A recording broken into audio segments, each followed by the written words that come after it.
Okay. Okay, good afternoon, Mr. Wilson and fellow classmates. I'm Willing, and together with my team, we'll be presenting about the seafood stall consultancy project.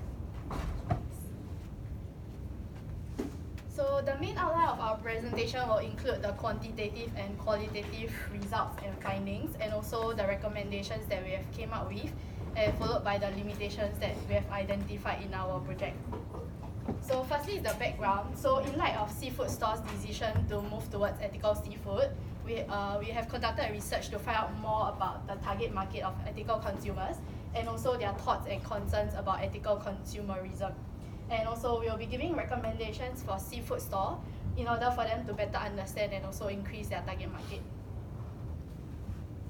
So firstly, our research design is the triangulation design, and it is the most common approach to look for complementary data on the same topic, and it's quick and also low cost. So it allows for data to make up for the shortcoming of the other, and this design is single phase, so it allows for the research to be done concurrently, and this design gives equal weightage to the elements, and the mixing is conducted to bring the data together, allowing for the comparisons of our findings.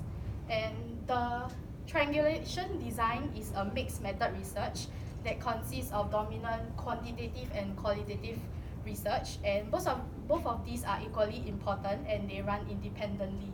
So the integration of both these research is done during the analysis stage. So for our quantitative research, we conducted an online survey, and we did it through Google Forms, and all the questions asked are in 5 Likert scale, and there's a total of 265 respondents, and the data were then analyzed through SPSS. Then for qualitative research, we did a face-to-face structured interview with 5 interviewees, and the data are then transcribed and also analyzed afterwards. So for our research framework, we focused on the dependent variable of the intention to buy, and our independent variables are attitude, shopping habits, and also perceived availability. So now I'll pass on my time to Javier to talk about the quantitative results and findings. Okay, so as what my group member mentioned earlier on, for quantitative research, we conducted a survey using Google Form, and then we transfer the data into SPSS. So we have a total of 15 questions, and then we took about roughly a week to get like 265 respondents.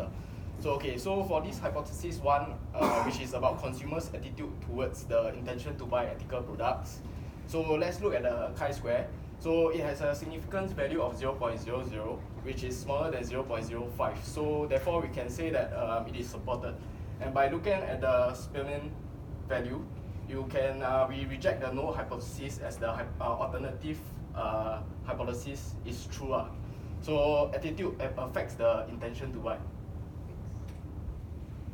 Okay, so for our hypothesis 2, which is about consumers' shopping habits towards intention to buy ethical products. So for hypothesis 2, you can see the significance value is 0.00, so which is also supported as well. Therefore, we reject the null hypothesis and as such, the alternative null hypothesis is true. So shopping habits affects the intention to buy. Okay, so for hypothesis 3, which is about perceived availability towards the intention to buy ethical products. And for hypothesis 3, also same, again 0.00, and also supported. And again here we reject the null hypothesis, and then the alternative null hypothesis is true, which is perceived availability affects the intention to buy. Okay, so next. So these are the 3 independent variables which are presented here. So the strongest among the 2 are perceived availability. Okay, so to conclude everything of quantitative findings, the perceived availability contributes the most to purchasing decision of the customers. Okay, so I'll hand on to Jen. So alright, here we actually have a sample of how my teammates and I went about analyzing the data collected through our interviews. So transcripts from all our interviewees would be collated and organized according to the respective questions. Next, the content in the transcript would be analyzed by 2 researchers to ensure that nothing was missed out. and during the analysis, and each researcher would actually put a tick in the box when they came across the same content in the transcript. Then themes would also then be derived from the content and then grouped together. So over here, we actually see for the question, do you think you have access to a wide selection of ethical product?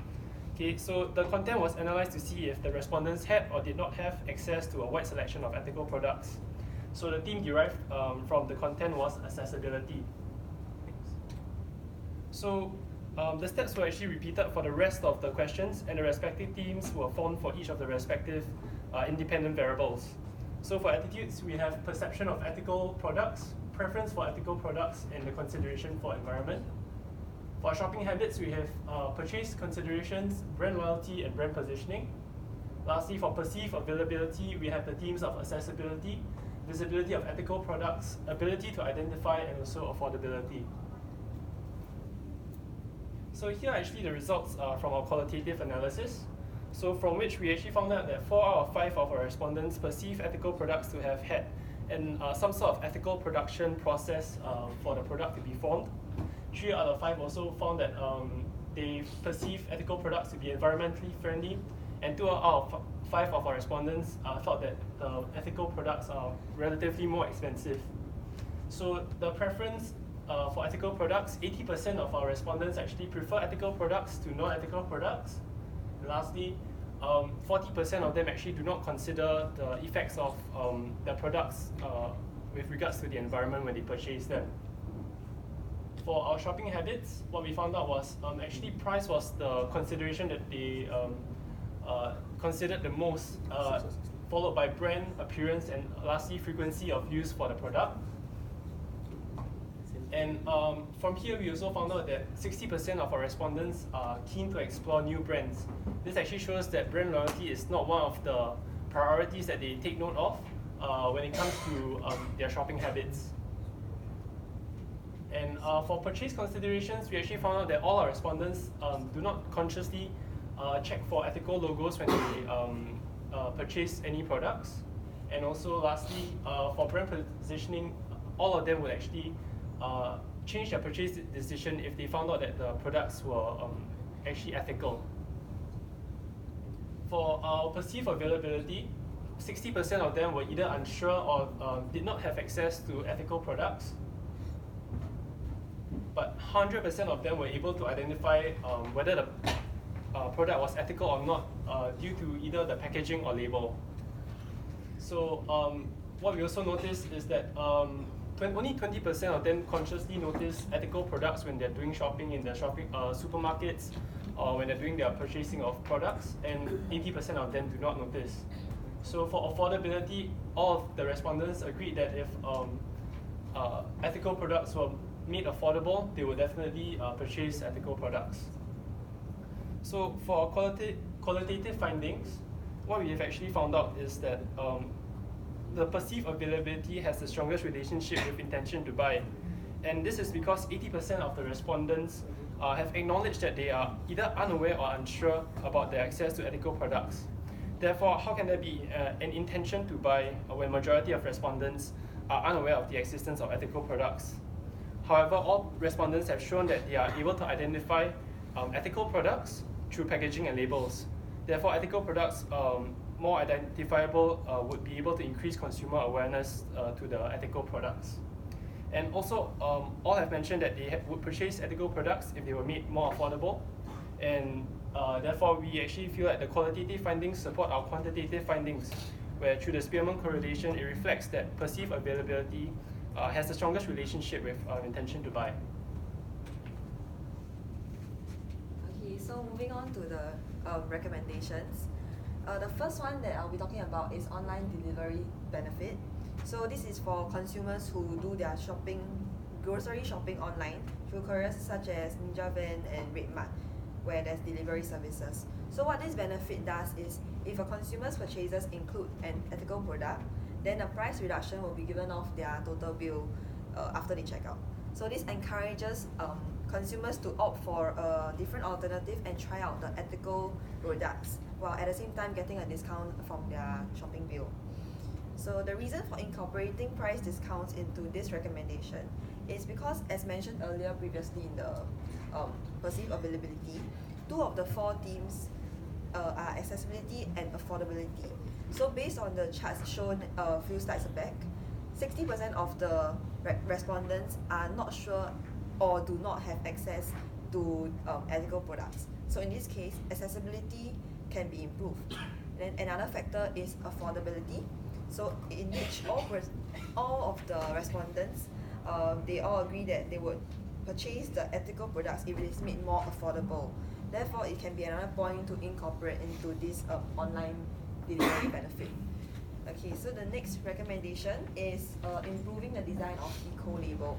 So this is to actually capture the attention of consumers, and it can be done by enlarging the label size or choosing a more vibrant color for our packaging, which makes it significantly more appealing to the consumers.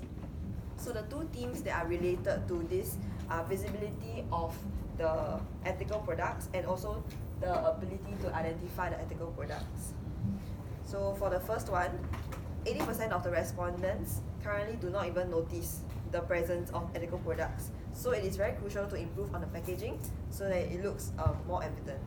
Then to add on, all the respondents agree that they are able to identify through the labels and eco stickers that they are ethical products. So by working on that, we will attract more consumers to purchase more ethical products. So with that, I'll pass on to Zerlyn and she'll share about the limitations. Okay, thank you, Shanice. So for our research, we have actually 2 limitations. The first one will be methodological limitation, which is relating to the sample size. So for our sample size, the actual target sample size we wanted was 250 people, but the actual respondents that we had was actually 265 people. So it's actually more than expected, but however, it's still taken into consideration that it is insufficient and that there's a possibility of a type 2 error, which might actually skew the results. So type 2 error is actually defined as the probability of incorrectly retaining the null hypothesis, which means that it's not applicable to the entire population. So for us, it means that if we actually had more respondents, the results that we had will be more accurate as the sample size is higher, and it means that there'll be a better representative of the entire population. And for the second limitation that we have is actually the limitations of the researcher, which is us, and that we had the lack of time.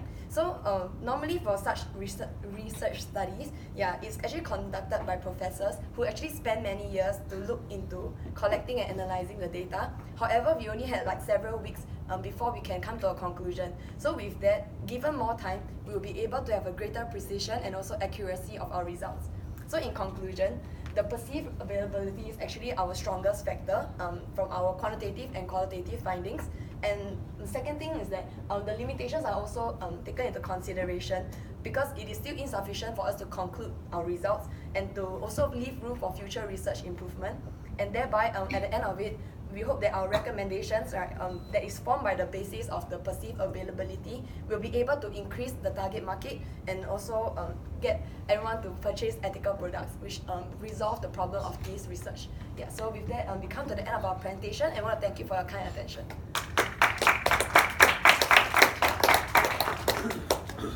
Any questions from the class? Now, if not, they want to stop if you want.